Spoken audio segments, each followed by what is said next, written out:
what you're talking about.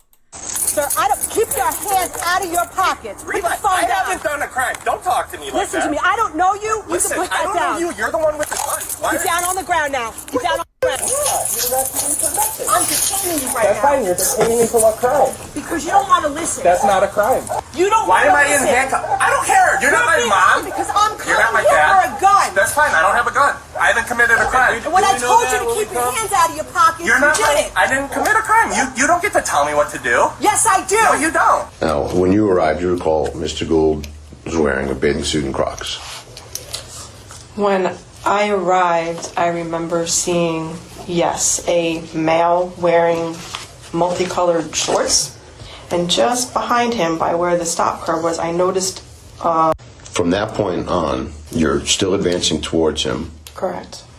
He makes no attempt after that to reach back into his pockets. He has his phone in his hand. He has his phone in his hand.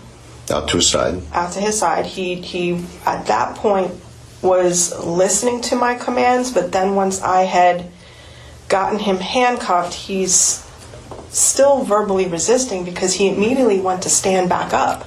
Right, okay, And I needed him seated. but before we get to him being handcuffed, you order him to keep his hands from his pockets. Yes. He takes his hand, takes his phone out. He's holding it to his side. He didn't listen to the first command. Okay.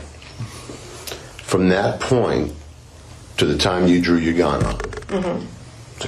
Oh, she pulled the gun out on this man. That's crazy. She was scared. She female cop. He ain't got no shirt on. You know what I'm saying? To bring herself up to his level. Pow. Put that thing on him. But 8 seconds. Okay. In that 8 seconds, he did not reach for his pockets. You didn't give him any additional commands. I told him at least twice to keep his hands out of his pockets after the initial drop. And then 3 seconds later, he takes his phone out. He goes back into his pockets to Right. retrieve the phone, at which point I said, hey, I told you to keep your hands out of your pockets, and I drew down on him because, again, I don't know where this gun is at. Okay, but so we have 8 seconds in between when he took his phone out of his pocket and when you drew down on him. Okay. And in those 8 seconds, the phone was out of his pocket. He made no other attempt to go back into his pocket. From my vantage point, I saw his hands drop. I don't know what else he's going for. I don't know you. I don't know who anybody is at this point. I'm trying to secure a scene. So you agree, though, that from the time he took his phone out of his pocket, he didn't defy your commands after that. He didn't make an attempt to reach back into his pockets. I was attempting to control the scene to make it safe and get him secured. Okay. It was your belief that he could have been armed. He could have been, yes. And you felt that he wasn't following your command. ooh, look how she pulled that motherfucker out. Right now, boom. She pulled it out so fast. And look, right here. He does not have his hands nowhere near his, you know what I'm saying, his pockets. She, you know what I'm saying? If she's scared, you know what I'm saying? Pay attention to her partner's body language. You know what I'm saying? He ain't, the time it took her to draw, you know what I'm saying? He ain't even flinched or move a muscle. Like, he chilling like this, you know what I mean? She did way too much with that. And she looked mad, like she want to kill him. You walked past the patrol car on your way towards Mr. Gould. That was Valerio's truck, Right. I believe, yes. Didn't consider to use that as cover if you thought Mr. Gould was armed. Well, I did initially. I was hanging out towards the front of that portion of the truck.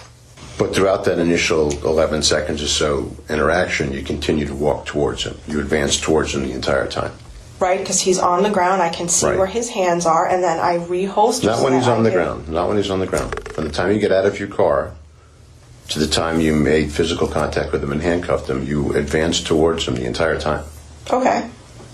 So there was no pause behind cover. There was no using a vehicle for cover. That's what I'm asking. You felt that he was armed and posed a threat that you needed to escalate to deadly force, but you walked past a vehicle where you had an opportunity to get cover. But you didn't, correct? I mean, yeah, but again, like I said, in my mindset at the time, like that's nerve-wracking. That's uncomfortable. I'm trying to do the best that I can at that point to make a scene secure. You know, I'm not saying that the last thing I'm thinking about is cover, but I'm trying to prevent an incident or potential incident. You know, it's crazy. she did that, she looked like a dyke. I think I would thought she would have like a deeper voice, but she sounded like a bad bitch in this little audio that. So the individual that you point your weapon at and then handcuff because you believe is armed is prone out on the ground and he's never searched. Okay. That's correct? That's correct, yeah. Okay. Do you believe you made any effort to de-escalate that situation? It was difficult for me to initially try to further de-escalate when he was continually yelling and screaming at me back.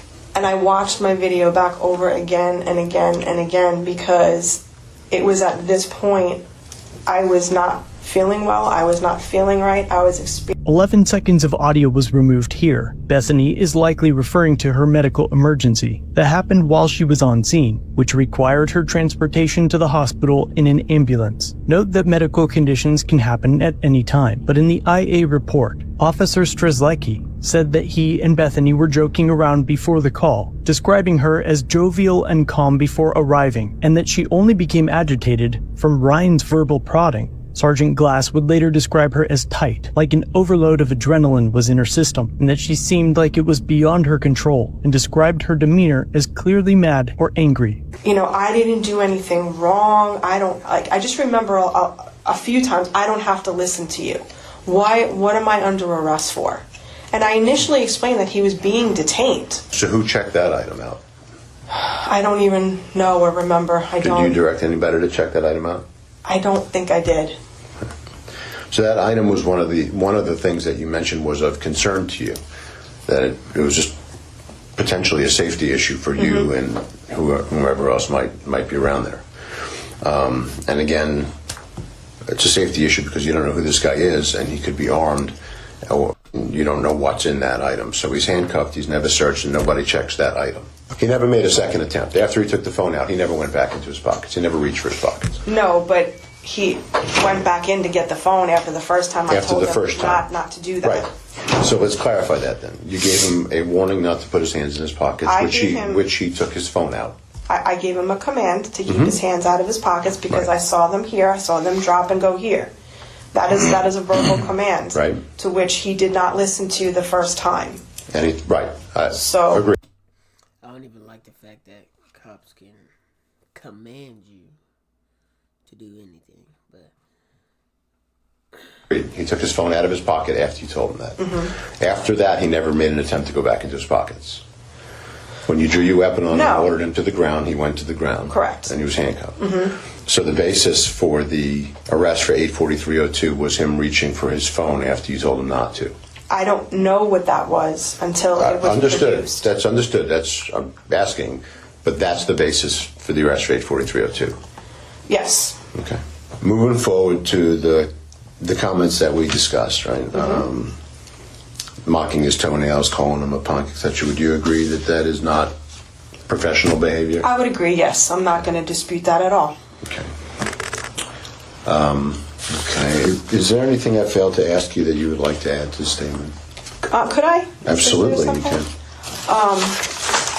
Obviously, I had reviewed thoroughly everything that was presented to me, to include listening to the statements that were provided by Sergeant Glass, Sergeant Beath, Officer Strzelecki, and Officer Valerio.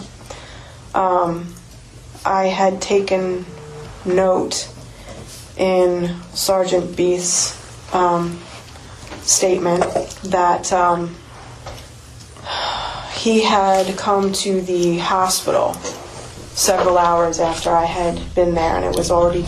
The rest of the interview has various redactions. Up to today, they have refused to produce a single record for me. From the report, Sergeant Beath met Brittany at the hospital, where she asked who took Ryan to jail. She was told that Officer Strzelecki did, and replied, "Good. That guy needed to go to jail." But Sergeant Beath told her, no, he didn't, and that he had taken Ryan home. It then appears that Bethany was told how much trouble she was in because of this ridiculous incident. I couldn't help but notice when he was talking about the potential discipline that I could be sustaining from this incident. He had also taken the opportunity to let me know that Mr. Gould had been unarrested. I was not aware of that, and you know, I was surprised when he was making the statement that he was speaking to me in the hospital about those issues, or what I consider to be a sensitive matter. Yeah, she arrested this man for no reason. She messed up. But I never knew this is like the process of how the shit works. Like, they be going under real investigation. They be doing investigations on us. Nah, shit. They thoroughly watching what them cops do to make sure that they don't do us no harm.